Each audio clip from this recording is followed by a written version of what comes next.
করলাম আমি ইয়াকুলুনা ইফতারা, তারা কি বলে এটা সাধারণ কিতাব, এটা বানানো কিতাব, নিজেরাই তৈরি করেছে। যদি তারা এভাবেই বলে থাকে তাহলে আপনি তাদেরকে বলে দিন কুল ফাতু বিআশরি সুওয়ারিন মিসলিহি মুফতারায়াতিন ওয়াদউ মান ইসতাতা'তুম মিন দুনিল্লাহি ইন কুনতুম সাদিকিন। আপনি তাদেরকে বলে দিন তারা যেহেতু পূর্ণ কোরআনের মতো আনতে পারে নাই, একটি কিতাব আনতে পারে নাই, আপনি তাদেরকে বলুন তারা যেন এই কিতাবের ভিতরে যে সূরাগুলো আছে তেমন সূরার মতো মাত্র 10টি সূরা যেন আনে। পূর্ণ কোরআন যখন আনতে পারে নাই তাদেরকে আপনি চ্যালেঞ্জ দিন, যেহেতু তারা এত বেশি কথা বলে, এতই তারা অহংকার করে, কোরআনের উপরে তারা বড়াই করতে চায়, আপনি তাদেরকে বলে দিন তারা যেন কোরআনের ভিতরে আমি আল্লাহ যে সূরাগুলো নাযিল করেছি সেই সূরার মতো মাত্র 10টি সূরা যেন তারা আনে, যদি তারা তাদের দাবিতে সত্যবাদী হয়ে থাকে। তথাপিও কাফেররা কোনোভাবেই আনতে পারলো না। তারা কোরআনের মতো তো আনতে পারেই নাই, সূরার মতো আনতে পারে নাই। আল্লাহ রাব্বুল আলামিন বলে দিলেন ঠিক আছে, যেহেতু তারা কোরআনের মতো আনতে পারে নাই, সূরার মতো আনতে পারে নাই, আমি আল্লাহ তাহলে আরো একটু সহজ করে দিচ্ছি, তাদেরকে আপনি বলে দিন সূরা বাকারার 23 নম্বর আয়াতে আল্লাহ বলেন ওয়া ইন কুনতুম ফি রাইবিন মিম্মা নাযালনা আলা আবদিনা ফাতু বিসূরাতিন মিন মিসলিহি। যদি তারা সন্দেহ করে এই কোরআনের ব্যাপারে, এই কোরআনের ব্যাপারে যদি তারা সন্দেহ করে, এই কোরআনের মতো যদি তারা আনতে চায়, এই কোরআনের সূরার মতো তারা আনতে পারে নাই, আপনি বলে দিন যদি তারা সন্দেহ করে আমি আল্লাহ আমার বান্দার উপরে যে কোরআন নাযিল করেছি তারা তার মতো মাত্র ছোট্ট একটি সূরার মতো যেন তারা নিয়ে আসে, মাত্র একটি ছোট্ট সূরা, একেবারেই ছোট সূরা, বিসূরাতিন মিন মিসলিহি। এখানে বিসূরাতিন আরবি ব্যাকরণ অনুযায়ী তানবিন এসেছে, তানবিনে তাকলিলি বোঝানো হয়, অর্থাৎ সবচাইতে কম, একেবারেই কম, খুবই অল্প, নগণ্য ছোট্ট একটি সূরার মতো যেন তারা নিয়ে আসে, কিন্তু তারা তাও আনতে পারে না। এটা এমন এক ঐশী বাণী। আল্লাহ বলেছেন যদি তারা দাবি করে সন্দেহ করে এটা আমরা মানি না, এটা আমাদের মতো বোঝায়, নিজেদের মতো মনে হয়, তাহলে তারা যেন তাদের দাবি যদি সত্যবাদী হয়ে থাকে তারা যেন এমন একটি ছোট্ট একটি সূরা নিয়ে আসে। কিন্তু আল্লাহ রাব্বুল আলামিন এমন ভাবে কোরআনকে সাজিয়েছেন, এমন ভাবে কোরআনকে প্রেরণ করেছেন, এটা যে আল্লাহর পক্ষ থেকে এসেছে, কোন বান্দা পর্যন্ত এই সূরার মতো ছোট্ট একটি সূরা পর্যন্ত বানাতে পারে না। এমন এক ঐশী বাণী। এই কোরআনের মাধ্যমে যখন আপনি আমি কথা বলবো তখন সত্য কথা বলবো। তিরমিজি শরীফের 1906 নম্বর হাদিস, আবু হুরায়রা রাদিয়াল্লাহু তাআলা আনহু তিনি বর্ণনা করেন ক্বালা রাসূলুল্লাহ সাল্লাল্লাহু আলাইহি ওয়াসাল্লাম, লম্বা হাদিস, হাদিসের শেষে রাসূল বলেছেন মান ক্বালা বিহি সাদাকা, যে ব্যক্তি কোরআনের মাধ্যমে কথা বলবে সেই একমাত্র সত্য কথা বলবে। অর্থাৎ কোরআন দিয়ে যখন কথা হবে সত্য কথাই তখনই হবে যখন কোরআন ও সুন্নাহর বাইরে আপনি কথা বলবেন, কথার ভিতরে মিথ্যা বানোয়াট লুকায়িত থাকার সমস্যা ওর ভিতরে রয়ে যাবে। এজন্য রাসূল বলেন মান ক্বালা বিহি সাদাকা, যে ব্যক্তি কোরআন দিয়ে কথা বলে সেই একমাত্র সত্য কথা বলে।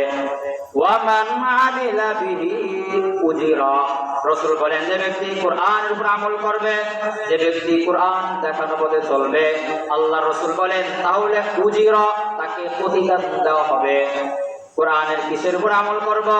ওই যে শুরুতে আয়াত আপনাদেরকে আমি বলেছিলাম সূরা আল ইমরানের কুল ইন কুনতুম তুহিব্বুনাল্লাহ, আল্লাহকে যদি ভালোবাসতে হয়, কোরআনের পথ যদি পেতে হয়, ফাত্তাবিউনি, রাসূলের ইতাআত করো। সূরা হাসরের 7 নম্বর আয়াতে আল্লাহ বলেছেন মা আতাকুমুর রাসূলু ফাখুযু, তোমাদের কাছে তোমাদের রাসূল যা নিয়ে এসেছে ফাখুযুহু, তাকে আঁকড়ে ধরে রাখো, সুন্দরভাবে ধরে রাখো। ওয়া মা নাহাকুম আনহু ফান্তাহু, এবং তিনি যা যা থেকে বিরত থাকতে বলেছেন, নিষেধ করেছেন এগুলো করবে না, এগুলো করা যাবে না, এই পথে যাওয়া যাবে না, ওই ধরনের কাজ থেকে বিরত থাকতে হবে। এটাই হলো রাসূলের ইতাআত।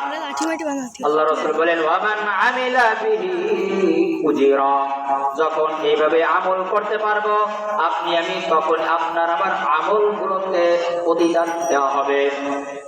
আপনি অনেক আমল করলেন কিন্তু সুন্দরভাবে হলো না, নিজের থেকে বানিয়ে বানিয়ে ধর্মের ভিতরে তৈরি করে দিলেন।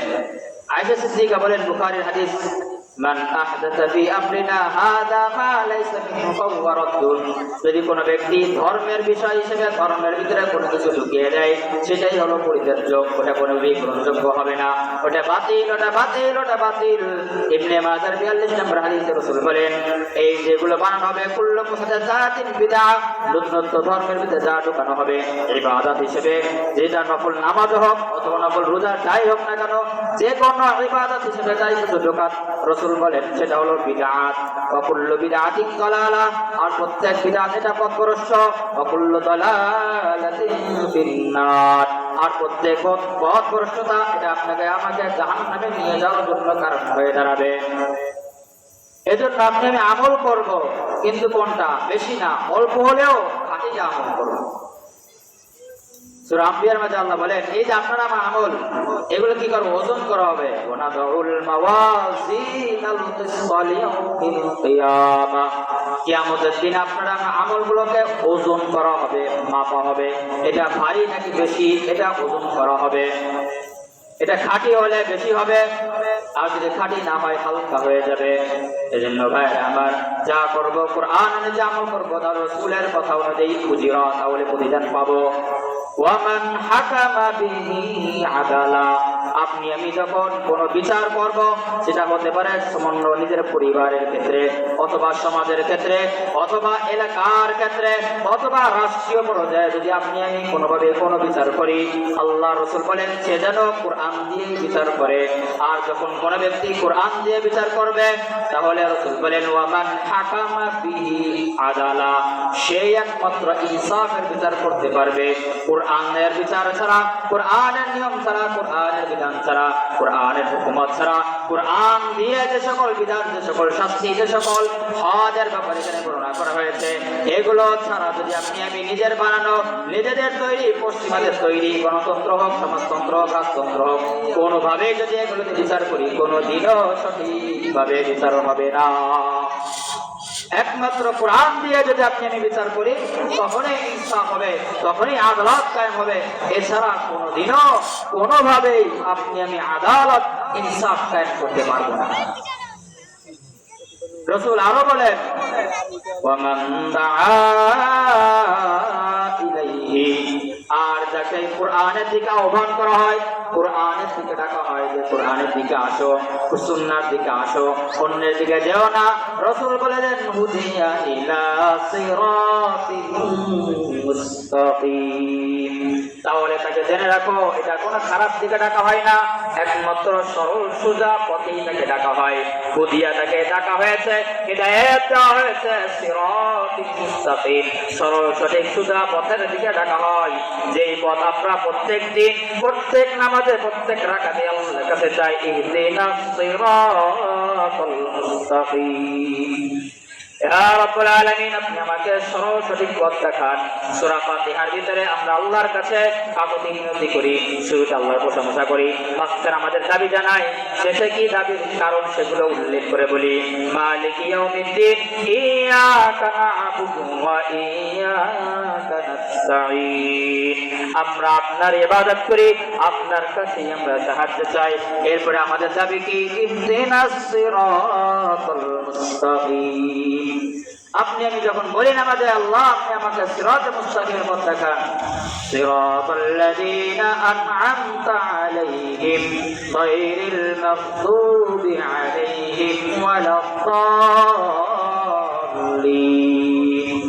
তবে তাদের পথ নয় যারা পথভ্রষ্ট, অর্থাৎ ইহুদি এবং খ্রিস্টানদের পথে আমাদেরকে পথচালিত করবেন না। ইহুদি এবং খ্রিস্টান হলো আপনার আমার সবচেয়ে বড় শত্রু। ইহুদি এবং মুশরিক আপনার আমার সবচেয়ে বড় শত্রু। আল্লাহ রাব্বুল আলামিন সূরা বাকারার মধ্যে বলেন, লা তাজিদান্না আসাদ্দান নাসি আদাওয়াতাল লিল্লাযিনা আমানু।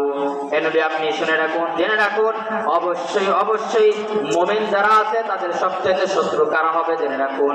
আসাদ্দান নাস আদাওয়াতান, শত্রুতার দিক থেকে সবচেয়ে বেশি শত্রু, বড় শত্রু কারা? আল্লাহ রাব্বুল আলামিন বলে দেন, আদাওয়াতাল লিল্লাযিনা আমানু আল ইয়াহুদা ওয়াল লাযিনা আশরাকু।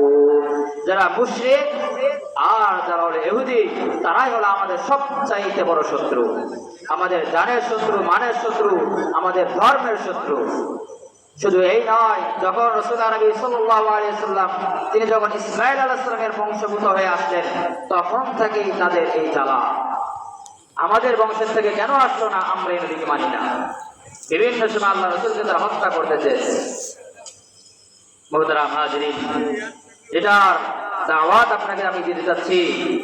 অর্থাৎ আল্লাহ তাআলাকে যদি আপনি আমি ভালোবাসতে চাই, রাসূলের ইতাআত করতে হবে। রাসূলের ইতাআত কোরআন ও সুন্নাহর মাধ্যমে পেতে হবে, এর বাইরে কোনোভাবেই পাবো না। যখন আপনি আমি রাসূলের ইতাআত করব, রাসূল আল্লাহ রাব্বুল আলামিন সেই আয়াতের মাধ্যমে রাসূলকে বলে দিন, যখন আপনার তারা ইতাআত করবে, ইউহিব্বুকুমুল্লাহ, আমি আল্লাহই তাদেরকে ভালোবাসবো। তাকে আমাকে ভালোবাসতে হবে না, আমি আল্লাহ নিজেই তাদেরকে ভালোবাসবো এবং তাদেরকে আমি ক্ষমা করে দেব। আল্লাহু গফুরুর রহিম। আল্লাহ রাব্বুল আলামিন তিনি ক্ষমাশীল, দয়ালু। তার কাছে ক্ষমা চাইলে আল্লাহ আমাদেরকে ক্ষমা করে দিবেন। এজন্য ভাইরা আমার, আজ থেকে এখন থেকে আজকে জুমার রাত, নূরে ভরা রাত, দোয়া কবুলের রাত, আপনি আমি উঠবো, ঈশার নামাজ আদায় করবো, তাড়াতাড়ি ঘুমিয়ে যাব, আবার শেষ রাতে তাড়াতাড়ি উঠে আল্লাহর কাছে দোয়া করবো। আসলে দোয়া করবো, আল্লাহ আমি বান্দা, তুমি আমাদেরকে বানিয়েছো, তুমি আমাকে সৃষ্টি করেছো, তুমি আমাকে রিজিক দাও, তোমার প্রতি আমি চলতে চাই। সুতরাং আমার মানুষ হিসেবে আমার ভুল হতেই পারে, শয়তান আমাকে ধোঁকা দেয়, আমি ধোঁকা দিতে চাই না। শয়তান আমাকে নামাজ থেকে দূরে রাখে, আমি নামাজ ছাড়তে চাই নাই। শয়তান আমাকে রোজা রাখতে নিষেধ করে, আমি রোজা ছাড়তে চাই নাই। সুতরাং আল্লাহ শয়তানের ধোঁকায় পড়ে জীবনে যা করেছি, অন্যায় করেছি, আল্লাহ আজ থেকে আমি কোনোদিন কোনোভাবে কোরআন সুন্নাহর বাইরে যাব না। আল্লাহ তাআলা যেন আপনাকে, আমাকে, সকলকে, এই এলাকাবাসী যারা আছে তাদের সকলকে যেন কোরআন ও সুন্নাহর উপর আমল করার তৌফিক দান করে। সকলে বলি আমিন। আখির দাওয়ানা আলহামদুলিল্লাহি রাব্বিল আলামিন।